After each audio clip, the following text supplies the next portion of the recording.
Olá! Hoje estamos recebendo aqui Sara Cristina Prates, ela que é assistente social e vamos conversar sobre saúde mental. Seja bem-vinda, Sara. Obrigada, Romilda. Boa tarde a todos, né? Primeiramente, quero agradecer o convite, a oportunidade de poder estar aqui falando com vocês um pouquinho sobre a questão da saúde mental, né? Eu sou assistente social, estou inserida na prefeitura há cerca de 11 anos e atualmente eu atuo em um centro de atenção psicossocial, que é onde tratam pessoas em sofrimento psíquico. Então, a gente vai falar um pouquinho sobre essa questão, né? Principalmente agora, nesse período, a gente está passando aí por uma pandemia, né? Caminhando aí para o final, se Deus quiser, mas isso impactou grandemente a saúde mental da população em geral. Sara, explique para nós o que é a saúde mental e como que nós podemos identificar esse transtorno. E quais são os melhores procedimentos aí para poder, então, contribuir com que isso diminua e atender as pessoas que estão nesse momento de transtorno, né, passando por essa necessidade? Então, a saúde mental está muito relacionada, né, à qualidade de vida, né? E aí, assim, aqui em Campo Grande nós temos alguns serviços que eles ofertam atendimento para melhor identificar, né, esses transtornos mentais.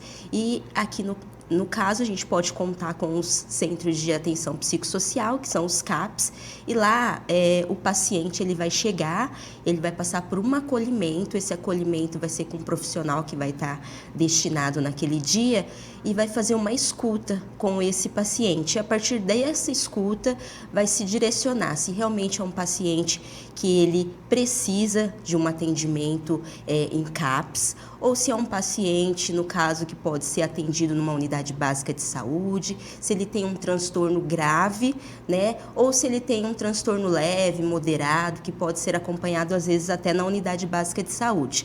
No caso, uma depressão leve, né, uma crise de ansiedade, esses transtornos eles podem ser mediados na própria unidade básica, que é próximo da residência daquele paciente, e que vai atender ele da melhor forma possível.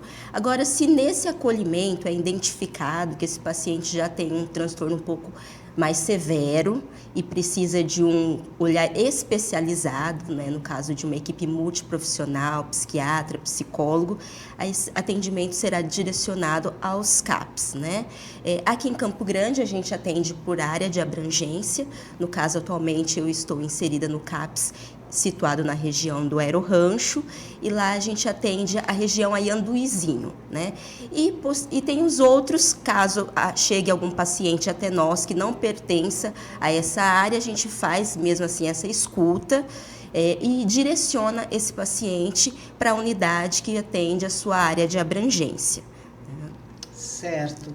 Bom, então você está me dizendo aqui que os transtornos eles perpassam por alguns sintomas, né? Seja a depressão, seja o jeito da pessoa, enfim. E aí eu peço desculpas a vocês que estão nos assistindo, porque nós estamos aprendendo juntos aqui, tá? Se eu errar aqui em alguma fala, você, por favor, fica à vontade de me corrigir, porque é isso. Esse momento, ele é para isso. A partir do momento que o paciente, a pessoa que está passando por algum tipo de transtorno relacionado à saúde mental, ela vai para esses postos de atendimento que tem aí as suas especificidades, né? A partir desse diagnóstico prévio. Mas, com o tempo, por exemplo, se o paciente vai procurar esse atendimento, se é identificado seja o leve ou de forma mais agressiva, como que se dá em relação à demora ao atendimento? Porque nós sabemos que, infelizmente, tem lá a lista de espera, que tem o agendamento. Então, como que isso se resolve? Como que se resolve isso? Então, no caso, se é um paciente grave que vai ser acompanhado lá pelo CAPS, essa demanda acaba tendo um fluxo um pouco mais rápido, né? Se for encaminhado, for o caso de encaminhar um transtorno mais leve e for encaminhado para a unidade básica e lá o clínico perceber que tem a necessidade de encaminhar para uma especialidade, por exemplo, no SEM, né, que daí já é via regulação, e aí é CISREG, esse fluxo ele demora um tempo maior, né? Hoje em dia a gente sabe que realmente a fila ela existe e ela é grande, então esse atendimento ele pode demorar um pouco mais, mas enquanto não sai essa vaga no SEM, o clínico da unidade básica ele tem condições de dar esse suporte para esses pacientes mais leves, né? E quando já é os mais severos, aí eles são atendidos lá no CAPS mesmo. Depois desse primeiro atendimento, que é o acolhimento, a gente já direciona, se for o caso, para marcar os próximos atendimentos, né? De questão de passar por ambulatório, ou às vezes até o caso de uma internação naquele primeiro momento, dependendo da situação em que o paciente se encontra. Só para que a gente possa compreender como que funciona, o que é esse CISREG ou essa regulação? O que é isso? É um sistema de regulação de vagas, né, da Secretaria de Saúde. Então, o clínico ele vai fazer essa solicitação, né, de um especialista, no caso psiquiatra, e aí a pessoa vai entrar nessa fila, que é uma fila que a gente sabe que ela realmente é grande, e aí pode demorar algum tempo para que esse paciente possa ter acesso a essa primeira consulta, né? E nesse período pandêmico, infelizmente, nós passamos, e estamos passando, porque ainda não terminou, graças ao SUS, né? Graças à ciência, nós estamos sobrevivendo a tudo isso, mas perdemos muitas vidas. E é notável o número de pessoas com esse transtorno. Como que está sendo trabalhado isso na área que você pertence? Assim? Como que vocês estão lidando com isso? Temos observado realmente uma demanda crescente muito grande, né? Esse período de pandemia, a procura foi intensa e ressaltando, né, durante a pandemia nós não paramos. Né, a saúde não parou, o atendimento triplicou e nós nos mantemos com as portas abertas todos os dias, inclusive os CAPs aqui em Campo Grande, todos atendem 24 horas, né, eles são de domingo a domingo, a gente não fecha, e aí o trabalho ele só se intensificou, um trabalho que já existia, né? A gente já realizava e aí ele foi intensificado. A gente tentou buscar por um tempo, a gente teve um problema com a questão dos grupos, que a gente precisou dar uma parada, né? Por conta da pandemia e não poderia ter aglomerações. Mas a gente já conseguiu retomar esses grupos, a gente atende os pacientes, né, em oficinas, terapias em grupo, então isso tem suprido um pouco dessa necessidade.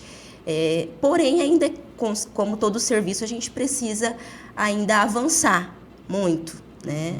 O SUS ainda precisa avançar, mas a gente tem conseguido atender essa demanda que tem aumentado a cada dia. Né? A depressão, infelizmente, ela tem se tornado um mal do século e a gente tem observado que quanto mais vulneráveis, né, as pessoas, elas estão mais suscetíveis a passar por situações como na pandemia, por exemplo. A pandemia, ela agravou, né, e atingiu principalmente aqueles que estão nas periferias, né? O negro, as mulheres negras, aquelas que não puderam parar por falta de condições financeiras, muitas arrimos de família, não puderam ficar em casa, né? Então precisaram ganhar o seu ganha-pão e no medo de serem às vezes infectadas, isso também interfere no psicológico. E naturalmente desenvolver algum transtorno mental. Então a gente vê, e tem pesquisas também científicas que apontam, a Fiocruz mesmo lançou vários artigos científicos demonstrando de que a questão socioeconômica, né, a questão de raça, tudo isso interfere diretamente, principalmente na pandemia, com relação à nossa saúde mental. Olhando um pouco para isso, entendendo e tendo conhecimento que nós que eu digo, a população afro-brasileira desse país, na sua grande maioria, fazem parte desse lugar na periferia, né? Olhando para isso e fazendo o recorte dentro desta área específica, o número de pessoas negras que procuraram esse sistema para ser atendido aumentou? Sim, com certeza, né? Como eu disse, assim, na pandemia a gente observa que os menos favorecidos foram os que mais procuraram, né? Porque com certeza foram os que mais foram atingidos. Porque, como eu sempre digo, principalmente para os meus pacientes, como é que se pode ter saúde mental com fome? Né? Como é que você pode ter saúde mental, o seu filho pedindo um alimento e você não tendo o que ofertar?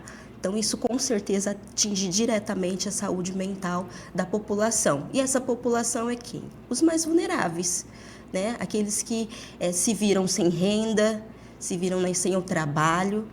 Então, com certeza, isso atingiu diretamente a nossa população, que eu me incluo também nessa população, de que a fome ela afeta, né, a nossa qualidade de vida, e se nós não temos uma qualidade de vida, nós não conseguimos ter uma saúde mental. Hoje nós estamos nesse período talvez um pouco mais a menos em relação à pandemia, mas segundo o que nós estamos conversando aqui, o índice ele ainda está muito grande. Existe uma programação para desenvolver um trabalho que possa diminuir isso a nível municipal? Você tem conhecimento, faz parte de algum grupo? Porque eu também vi que não faz muito tempo você acabou de se especializar, né? E parabéns por isso, buscar conhecimento para poder contribuir ainda mais para com seus pacientes na sua profissão.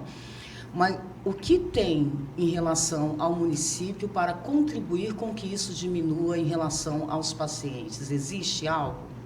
Romilda, assim, não tenho conhecimento de uma ação específica nesse sentido, mas é um debate que inclusive nós, assistentes sociais, temos feito, né, e os profissionais em geral da saúde mental, como os reflexos dessa pandemia, porque a gente sabe que esse reflexo ainda vai ser a longo prazo, né, apesar que nós estamos aí caminhando para o final, né, da pandemia, mas o reflexo ainda ele vai permanecer por um longo período e precisamos intensificar as nossas ações com relação a isso. Pode ser que já exista alguma iniciativa da qual eu ainda não tenho conhecimento, mas já é um debate que tem pairado no meio dos profissionais de saúde mental, de ações que a gente precisa intensificar com relação a essa demanda, que com certeza ela ainda vai intensificar. Esse é o diagnóstico, né? Que infelizmente ainda vai se intensificar. Bom, andando pelas ruas da cidade, é nítido o número de pessoas que hoje são moradores de rua. As razões são as mais diversas, certo? Mas nós também entendemos que a pandemia e o que está em torno da pandemia contribuiu para isso. Ali, como que chega para vocês, enquanto profissionais dessa área, essa questão desse número de moradores de rua? Porque, assim, se prestarem atenção, na sua maioria são jovens ali dos 18 ou 20 anos até os 49, 50 anos. Eu estou falando por mim, sem dados aqui científicos. O número de mulheres talvez não seja tanto, não a olhos nus, certo? E nós eu moro na região do Aianduizinho, e é uma região onde você consegue ver o número de pessoas que estão ali em situação de vulnerabilidade e também em situação transtorno mental, por diversas razões, né? Você aqui está me dizendo que existe aí essa expectativa, infelizmente, que tudo aumente, né? Mas a gente entende e vê que isso atingiu diretamente a população negra. Porque se você olhar essas pessoas esse grupo dos quais nós estamos falando, na sua maioria são mulheres e homens negros. Ou seria, mais uma vez, a população negra, ela é atingida diretamente e nós não temos um serviço específico, porque daí vamos falar sobre as especificidades de cada um e cada uma, né? Ou seria a mulher, que é o arremo de família, que na sua maioria são as mulheres negras. O homem negro que não consegue o trabalho. Então, nós temos aí o homem e a mulher negra, mais uma vez, sendo diretamente prejudicados em relação a essa pandemia e essa sociedade, a essa estrutura racista que existe no nosso país. Isso muito me preocupa, sabe? Porque nós estamos falando de gerações, né? E para aquela pessoa estar nesse lugar, tem uma família que sofre ali junto com ela. Mesmo que não esteja ali presente mais no dia a dia, e tudo isso reflete, sim, na saúde mental. Enfim, são elos que um vai interligando com o outro e vai contribuindo para que isso se desencadeie e que a fila do SUS só aumenta. Eu estou aqui muito para dizer que parabéns pela escolha da sua profissão, parabéns por se dedicar.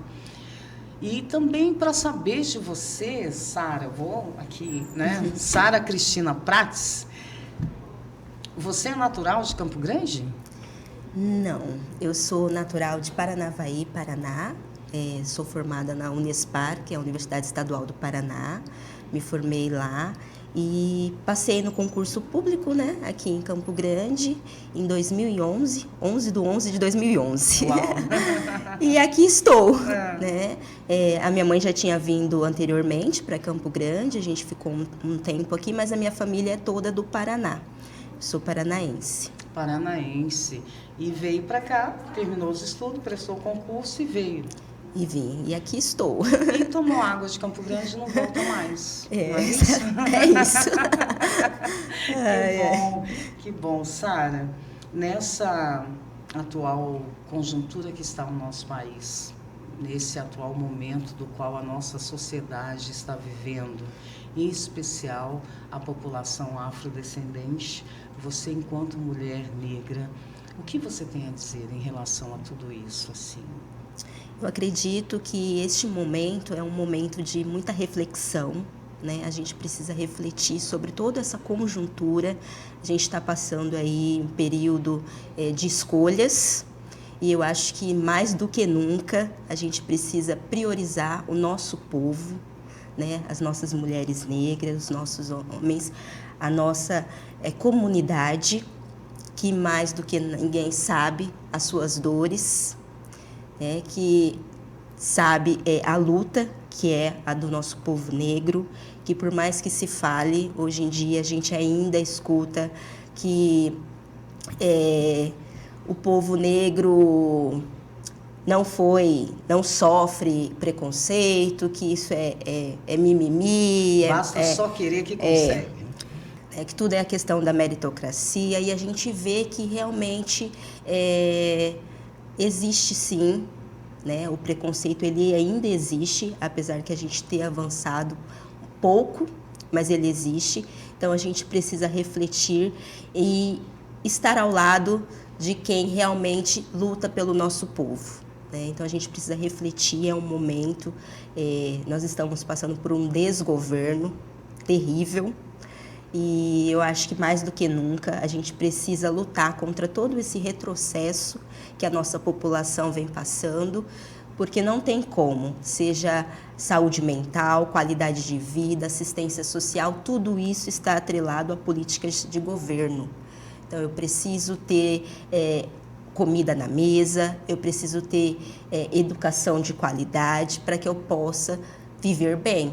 E para que meus filhos, a minha família possa viver bem, para que possa ter qualidade de vida e para que possa ter uma saúde mental, né? Não tem como eu ter saúde mental se eu não tiver uma boa alimentação, se eu não puder ter lazer, né? Porque a gente não quer só comer, a gente quer lazer, a gente quer poder comprar o celular do ano que seja, né? Porque as pessoas acham que o negro, o pobre, não pode ter acesso a nada, né? Que tem que se contentar com o mínimo. E não, a gente precisa entender que a gente tem que estar ocupando todos os espaços e que a gente pode sim ter direito ao melhor, né? E para isso a gente precisa de boas escolhas. As nossas escolhas, ela reflete na nossa qualidade de vida. Então é muito importante que neste período, mais do que nunca, a gente reflita sobre isso. Se a gente quer ter uma boa saúde, seja mental, seja física, a gente precisa fazer essa reflexão. Logo, logo aí a gente vai estar saindo, se Deus quiser, de mais essa turbulência que a gente tem passado nesses últimos anos. E aí vai da consciência de cada um, né? Da gente saber fazer as nossas próprias escolhas e que isso reflete diretamente na nossa vida. Ok. Muitíssimo obrigado por você estar aqui com a gente. Foi uma conversa muito boa, um aprendizado bom que nós e os telespectadores com certeza vão gostar e aprender, enfim. Sara, agradecer de coração a sua participação aqui. O nosso podcast Questões de Pele é um podcast que tem por objetivo mesmo dizer e mostrar aonde estamos e quem somos. E é muito importante para nós fazermos isso e fazermos isso de coração, sabe? Esse espaço que o Jornal Estado contribui com que a gente possa estar aqui fazendo e mostrando para as pessoas aonde estamos e o que estamos fazendo é muito importante. E você faz parte disso, faz parte dessa história, da história sul-mato-grossense, é uma mulher negra que ocupa um espaço importante e que contribui para que as pessoas se sintam bem, melhor e que sejam atendidas. Gratidão.